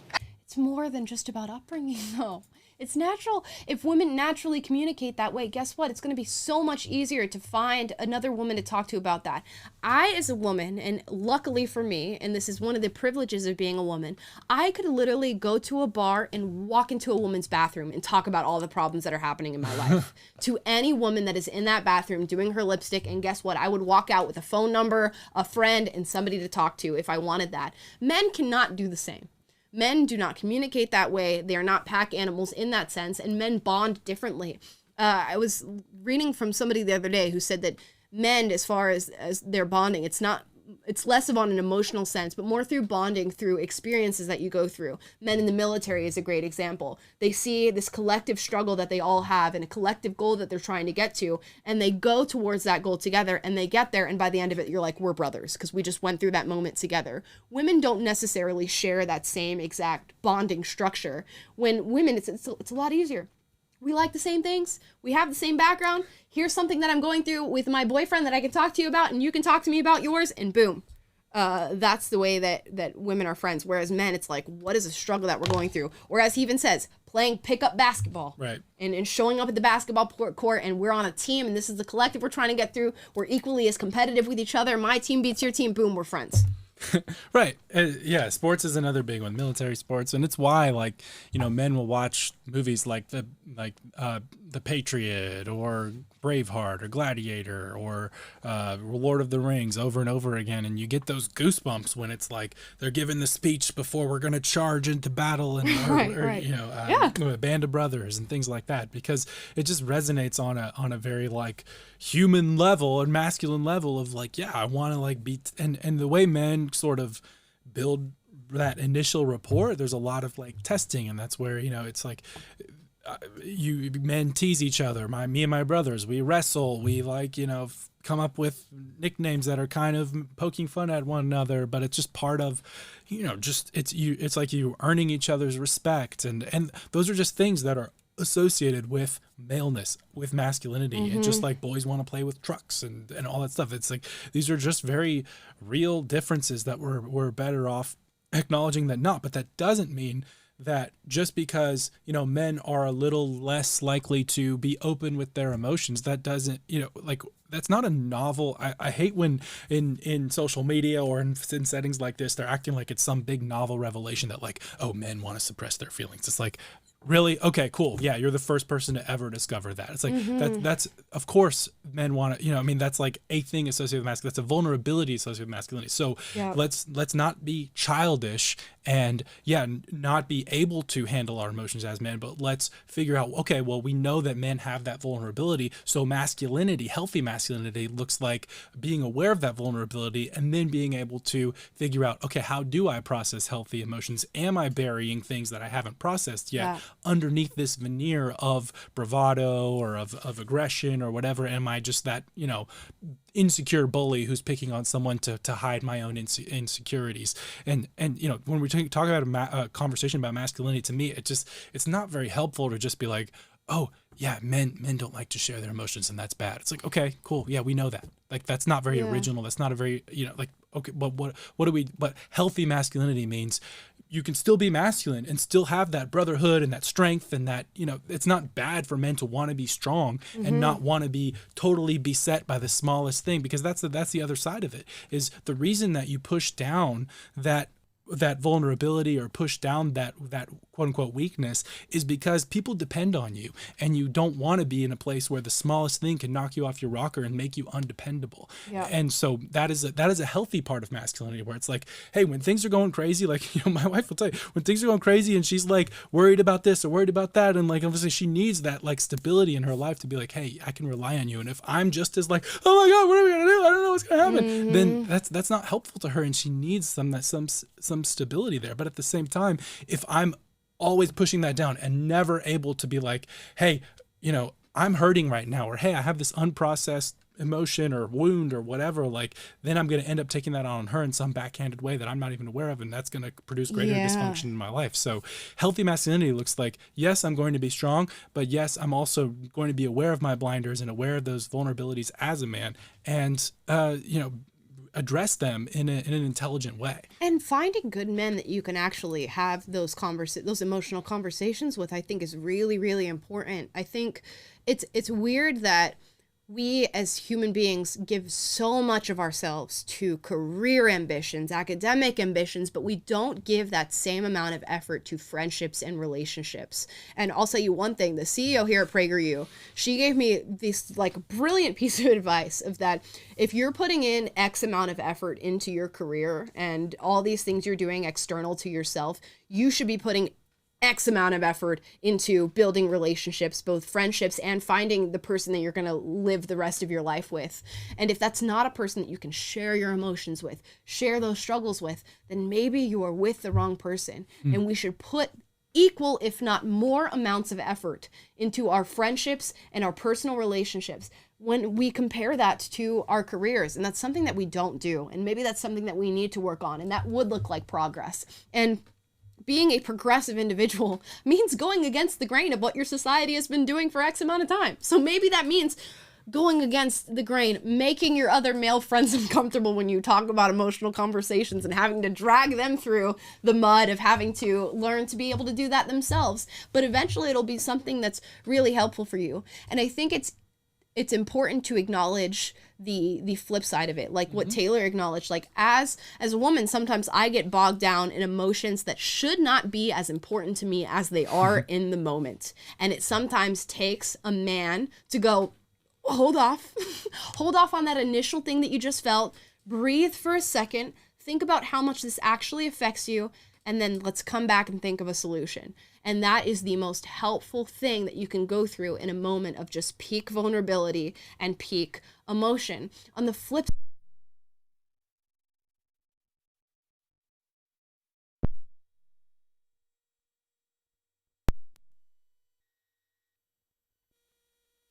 that I need to be in tune with, and have a woman come to you and say, you're not in tune with your emotions right now. Share what you're feeling right now. These things are helpful.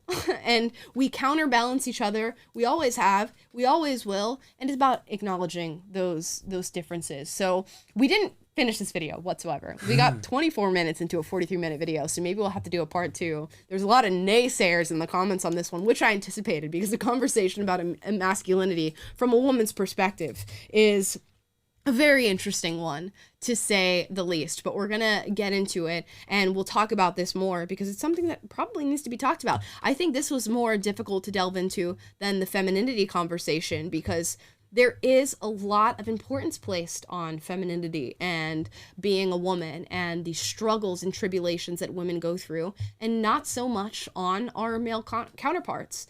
And a lot of men come to the table and say we're forgotten in a lot of these conversations, and they feel victimization because of that. And we just go, whatever, you're a man. Nobody should care about the way that you feel. And I admit to doing that myself sometimes, of being like, okay, whatever. You're a man, and you know, you're supposed to be strong anyways, so you have to deal with that. But we should be having equal conversations about it, and it's something to talk about. Nobody should feel offended by these comments, because you have your own personal opinion, as we all do, and we can get into them more in the debate section, which is the comment section. You guys can drop your comments down below. We are going to get into super chats for the day. Let's pull them up, because I'm sure you had lots to say today. Okay, Sup My Dude says, crazy that at one time men in America marched towards impending death in the Civil War. Now calling a man who thinks he's a woman a man is violence. Yeah, I mean, it's a conversation that is really interesting, because we don't wish these heavy amounts of struggle on anybody. Like, I don't wish a war to come about so that we can all realize what's important to us. But in a lot of ways, these horrible times that we went through historically are very formative in us deciding what's important to us. When you're in the middle of a war, there's no going back and forth about mansplaining and feminism and what people are dealing with. There's only your human self right now, what you need, what your family needs, and being able to support and provide that.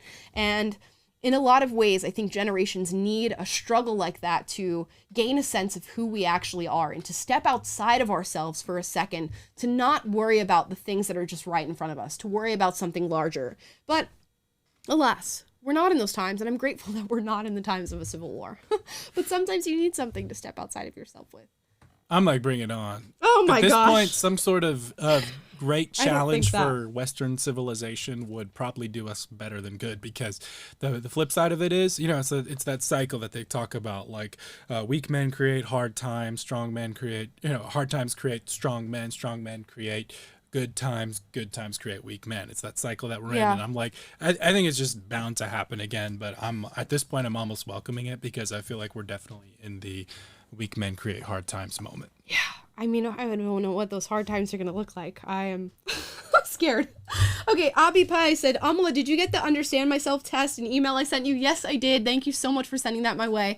And I am going to take that very soon to try to understand myself a little bit more. It's always good to understand yourself a little bit more. What's really good about this masculinity talk is that you got 9 men talking about themselves, how they feel, and what their life is like, which is something that we could all benefit from, is just sitting and thinking about ourselves a little bit more. So yeah, I think that's great, and I did get that. Just be strong. Just be strong and shut up, actually, and don't cry. Push it down. Okay, let me get all your super chats. This one is from Lord Geotron. Thank you for your super chat. It says, cowboy hat, got it right. Everyone else fails. Which is interesting, because when I think about this talk, I think he articulated himself through the smallest lens and didn't necessarily broaden it out a little bit more. Not to say that his lens of Christianity is somehow invalid, but I wish he expanded on it more and just really brought it to a broader context. But that's cool. I'm glad that you identify with him. Dharma Initiative says, toxicity is the belief that one sex is superior. I think that is a form of toxicity. There are many ways to be a toxic individual, which is unfortunately what we learn as we go through life, is there are many ways to be a horrible person. And we hope that we are none of them, but of course we are. Christopher says, living in a household where you're the only male due to a lack of any father figure feels very draining. How would you fully relate to the family? I can imagine. Imagine growing up in a family where there's no man and no father figure, and you're the first. Not only do you have to navigate the world, understand what masculinity looks like, understand what healthy relationships look like, and understand how to be a healthy, great man, but you also have to be the role model while you're doing it for the people around you. If you grow up as a young man in a family with no man in the household, you are every single woman in your family's perception of a man up until the point you grow up. And I've never thought about it that way. Yeah, and But that's what's so tragic about the moment that we're living in culturally is that, you know, if you are born into a family where your father's figure is absent or just not a good father figure, you know, quote unquote toxic, culture doesn't really have a better answer for you or a better model to provide you or can't really point you in the right direction. We're listening to this debate. We can't even define what masculinity is to talk about the subject. So the you know, if you're born without that, like, you know, the deck is stacked against you to end up in a place where you are going to be a fixture in a family that can be like a healthy person yourself, first of all, and then a healthy like foundation for other people to build your lives on in a marriage and in a family. It's an uphill battle, and it's a tough part of our culture today. For men to exist, men need to be there and they need to be present, which is so difficult in times like today. Next one from Dharma Initiative. Thank you for your super chat. My mother left my abusive father. I learned to fear and distrust men. I relied on media until I worked with a male psychologist who helped me learn not to see men as bad the way feminism paints them. Interesting. I mean, I relate to this in so many ways, shapes, and forms. Like, obviously, my father was not in my life, was only in my life up until a certain point. And then you live with somebody who, by virtue of being a single mother, does not have examples of healthy relationships to show you. So when you're out in the world at a point where you're ready to be in, not necessarily ready to be in a relationship, but where relationships are being offered to you in some way, shape, or form, how do you know what to look for? And if you have a bad view painted of men, of your father or the only man you know, then it's either you write off men or you just have no idea what to look for. So you'll see a lot of young women in particular accept really abusive relationships at the outset of getting into involvement with men. And it's because they have no idea what a man is supposed to treat them like. So the first man who gives them attention, they go, oh yeah, that sounds good. I'll take that man. I'll take that attention. And then, you know, it follows through its natural path. And you hope at some point that somebody comes in and goes, no, that's not what you want. That's not what you're looking for. You need something else and you need something far better than this. But if you don't know what love you're supposed to accept, you accept what's given to you. Like in The Perks of Being a Wallflower, we all accept the love we think we deserve. And you'll accept whatever is painted in front of you as a child. And that's can be very harmful. Manikaila says, do women nowadays expect men to pay in a restaurant? Is it only on a first date, but not further dates? If a relation begins, do they both pay together? I think it's going to be different for every woman that you meet. Although, by and large, I think women expect men to pay on the first date. They should. Me and my boyfriend had this joke that whenever we go on a date, I would go like this and be like, oh my gosh, I forgot my wallet. And every time he would pay for me. And that was an expectation for me. Although I never verbalized that expectation, the expectation was just met. But also, you should expect to bring about equal value. Now, a lot of women say like, oh, a man should pay for me and expect nothing in return. And in some ways that's true. Like, he shouldn't expect to take you home that night or expect you to get anything from you. But he should expect like a calm, compassionate, reasonable person to sit across from him at the dinner table and have a date with him. Yeah, it's funny. Like, to this, like, I'm married. My wife and I, all the money goes to the same place. Like, we're basically, we don't have joint bank account, but we might as well. Yeah. But she still wants me to be the one to take out the card at dinner and like swipe it, just because there's that underlying, just like, you're the man, you're taking care of me. Like, that's the thing. And she likes that feeling, and I like doing it. So it works both ways. Yeah, and there's like that Kanye audio where he's like, how much does the earth cost? I'm gonna buy the earth. That's how a lot of men feel. It's like when they meet a woman who they want to be in a relationship, they're like, how much does the earth cost? I'll buy the earth for this woman. And that I want to be able to give that for her because that's my role in this relationship. That doesn't mean all of you have to feel that way, but a lot of men do. And I think a lot of men, if you went on a first date with them and you're like, no, I'm gonna pay. I'm putting my wallet down and I want to pay half of it. A lot of men might be turned off by that. Yeah. Oh yeah. And there's also like a weird man side of it where you can be like weirdly like, oh no, I have to blah, blah, blah, blah. And you're like, and that's, it can go the other way too far as well. But right. There's so many different options. It's hard to have a conversation about. Hex Fraud, thank you for your super chat, says, this panel in short, cringe and yikes. You know what? It's way better than the female panel that we watched. And you guys can check out that episode that we did last week. This one's way better, way more civil, way more respectful. And you know what? I got respect for all the men who are willing to show up and have a calm and civil conversation. Miu96 says, my first dates are always at boba shops / coffee shops. It's cheap and it works, especially if the shop have seats outside. And especially if you don't know the person that you're going on a date that well, coffee is only like 20 to 30 minutes. So if in 20 to 30 minutes you have a bad vibe from this person, first of all, you haven't spent that much money, so it's not a heavy investment, and you get to go, okay, it's been 20 to 30 minutes. It's not been 2 hours sitting at dinner. I'm going to go home. So it's just like a win-win if you're not sure. And you can always structure it to where it's like, okay, if the coffee goes well, then I can have part 2 planned somewhere else. Exactly. So you can have the little contingencies lined up to where if it's not going well, you have your out. Yes. If it is going well, you can take it to the next level. Take notes, ladies. And always meet in a public space, please. I know he talked about getting murdered on the first date. Hopefully you guys are meeting in public spaces and that is not a worry for you. Always be trackable. Also, let a friend know that you're going on a date with a guy.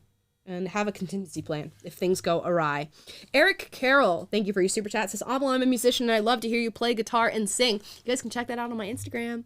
I play songs for you guys on Instagram every now and then, so you guys can check that out there. Maybe I'll post them on YouTube one of these days when I'm less embarrassed. Jamie Jones says, I love men. I made 2 of them. Congratulations, mama. Women don't always appreciate the beauty and masculinity. Be strong and brave, protect your own, and provide the best you can. Love to hear it. And congrats on making 2, hopefully, very strong men. It's hard, I think, in a lot of ways for women to appreciate masculinity because it's just so different from us. It's just something that you don't understand unless you see it in front of you and you have strong examples of it, or if somebody sits you down and explains it to you. It's so hard for us as women to understand men, and it always will be. There will always be things about men that I am incapable of understanding because I do not stand in their shoes. And I admit that, and I will try the best I can to understand it, but that's not always going to happen. So of course, if it's hard to understand something, it's certainly hard to appreciate it. And that's just something we have to work towards. Well, I fully understand women 100%, so I have no questions and nothing to learn. So you're married to one, so yeah, that takes away all questions. You just learn how little you know at that point. Yeah. That is very, very true. Okay, let's see. Next one. Dharma Initiative says, do the same debate with Gen X participants. Gen X would be how old? How old is Gen X? That's always the hardest one to nail down. They're like younger than boomers, but older than millennials. Gen X age So like range. probably people in their 40s and 50s right now. Okay, 1965 to 1980. That's a big wide range of people. Okay, so yeah, they'd be in their 40s to like 60s. That would be interesting to listen to. I imagine they'd be like, I don't know what's going on with young people today. That would be interesting. I would love to see that. They call them the forgotten generation because they're generally just like skipped over in all the cultural conversations. Which happens, which I'm sure at the time when they were in their 20s, they weren't skipped over. But now that we're past that, which it will all happen to us in time. Blackbeard Zorro says, what's the female equivalent of men's chivalry for women to men? Well, I mean, if we're going based on a traditionalist perspective, it's being that nurturing, caring, providing, and protecting person. So I would say after a first few dates, when a man is just like proven, here, I'm going to be here for you. Here's the chivalrous. I'll walk on the right side of the sidewalk. I'll pay for your date. Cook for him, take care of him, do the things that he is falling short on in his life. And I think that's what anybody would ask for any relationship. If you're a man coming into a relationship, what are the things that you are lacking in your life? What are your shortcomings? And maybe find a woman who is above average in those spaces for you. And the same for women. What are your shortcomings? Where are you lacking? And find a man who can pick up the slack in those areas for you. And you can willingly enter this commitment and agreement to do that for each other. And how helpful would that be? To have somebody who balances you out in the places that you're lacking. So I think that's what women should hopefully do for men in their relationships. And that's what I think a lot of men are complaining about now, are saying women want me to do this, and that, but they're not doing anything for me. And I think the women would say the same about men. So we're in this perpetual struggle with each other, this tug of war to do more things for each other. Jamie Jones, thank you for your super chat. Says, you're doing great. Keep up the great and necessary fight. You are supported and loved, girly. Thank you so much. That's so sweet. Thank you so much. AL, thank you for your super chat. Women say they want men to be vulnerable, but only on her terms. If a man is vulnerable outside of those parameters, she often loses respect for him. Not all women, but some of them.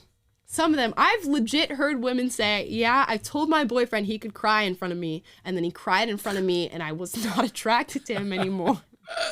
And that's wrong. I'm reminded, there's that movie with Brendan Fraser and Elizabeth Hurley called Bedazzled, and in the movie he's got like wishes or something, and he can like wish to be certain, he wants to like make this girl fall in love with him, and one of the wishes, he's like, he thinks the girl wants him to be sensitive, so he wishes to be sensitive, and then he becomes this like emotional wreck and simp and like sharing about feelings, and he sees a rainbow or something, and it's like, oh, it's just so beautiful, and blah blah blah, and she's like not attracted to it at all. And I mean, that's the side of it. It's gonna like be too much. For me, a man crying is not unattractive. Like, I wouldn't want you to cry all the time or something like that, but for me, that's not unattractive. If I was dating a man for, you know, a year, 2 years or whatever, and I'd never seen him cry or be vulnerable, I'd be like, what is wrong with you? There's something wrong here because I have not seen you cry. Yeah, I'd be like, what is wrong? I feel like, no, if you're dating a man for a while and he hasn't like cried or like had any sort of sad, vulnerable emotion towards you, I'd be like, are you just not sharing things with me? Mm-hmm. You know? So put on a front. There's like a fine balance. I've seen me cry every, like, I don't know how long, but you know, 6 months, a year. She's probably seen me cry a few times. Yeah. Definitely. You would hope. Like, have you just not cried? Or For like, human, are you it comes hiding out your now crying? and then. Yeah. There's a lot of different things. Brian Madison, thank you for your super chat. Keep the content coming. F the patriarchy. Kidding. F dudes that don't own the responsibility of fatherhood. Yeah. And the same for women who choose not great fathers for their children. Let's see. Ooh, that's a hot take. Should that be a hot take? I mean, I'm just saying, you never hear anyone say that. Yeah. I mean, choose You wisely. chose a guy who's going to leave you fatherless. Like, dang, no one says that. A lot of times, like, if you look back, if you've been in a bad relationship and you look back at like the foundations, like when you guys met, how he treated you when you met, all the dates you went on, you will be able to find very clear red flags. Like, most people are not good at hiding the things that are wrong about them, but we fall in love, or we're like, you know, what is the word for it when you're not in love with somebody but you're just infatuated? You're infatuated with somebody and you just ignore it. You're like, oh yeah, that'll get fixed. That'll you know, come out in the washer. And it doesn't. How much like destructive energy is in the world because women ignored red flags? And it's for everybody. We all allow things sometimes. That's true. We all allow things sometimes. Majandra fan says, as a conservative woman, what are your views on marriage and purity? I mean, purity in the sense of like no premarital sex, I imagine is what you're talking about. I don't adhere to the Christian belief when it comes to those things, so I might be out of the conservative camp on those things. I do think marriage is statistically important. If you look at outcomes when it comes to children, your best bet is being in a married, long-term, committed relationship before having children. Marriage itself, as far as like going to the courthouse and signing the paper, in a lot of ways is arbitrary outside of outcomes. And I think for tax purposes and insurance and all that fun stuff, I will be going to the courthouse and signing those papers. But I hope to pick a man who, based on value and principle alone, is going to be committed to me regardless of whether or not we have put ink on a piece of paper. But that's because I'm not a religious individual. As far as purity, again, statistics and outcomes is what I look at. Your best bet is being with as few people as possible before you find the person that you want to be with long-term and you want to produce children with. I think that is the best bet for both women and men, although for men it is a little less important, just because of the way their brains work. Mick Gupp, thank you for your super chat, says, college in the 90s, there were lower income ladies who will hunt drunk men in hopes of getting pregnant by them. How would you assess this to the Me Too stuff? Like I said, Me Too is not like an all-encompassing movement. It's going to have so much nuance to it. It should apply to both men and women, and it should only apply to both men and women who have been victimized. And it should always take into account that there are women who are deceitful and there are men who are deceitful and who will lie to gain whatever advantage they want to gain in today's time. So men will lie, women will lie, they will take advantage of their situation, they will look at situations that they regret and they will call it assault and abuse, and there will be actual instances of assault and abuse that they will call out and hopefully try to get accountability for. So when you look at Me Too movement, I don't think there's any point where you say, I believe everybody who comes with an accusation. It's always innocent until proven guilty, and we should just always approach any sort of serious accusation or any accusation at all, be it small or large, and go innocent until proven guilty. Give me the proof for what you're saying right now. And unfortunately, here's the hot take, I guess, that people don't want to talk about. Sometimes you will have an accusation that is totally valid and totally right, and you will have no proof, and it will slip through the cracks. And what a tough position that is to be in as a man or a woman, and what an unfortunate place to be in as a man or a woman. But it happens to everybody. Regardless of what the crime is, regardless of how you've been victimized. Sometimes something will happen to you and it will be something horrible perpetrated by another person and you will have no evidence and no proof of it. And in those cases, it's just a sad tragedy that happens to us. I think that's it for Super Chats. What a sad note to end.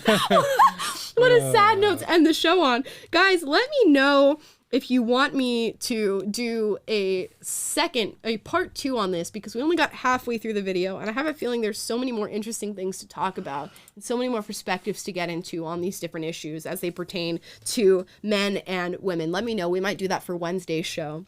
I hope you enjoyed.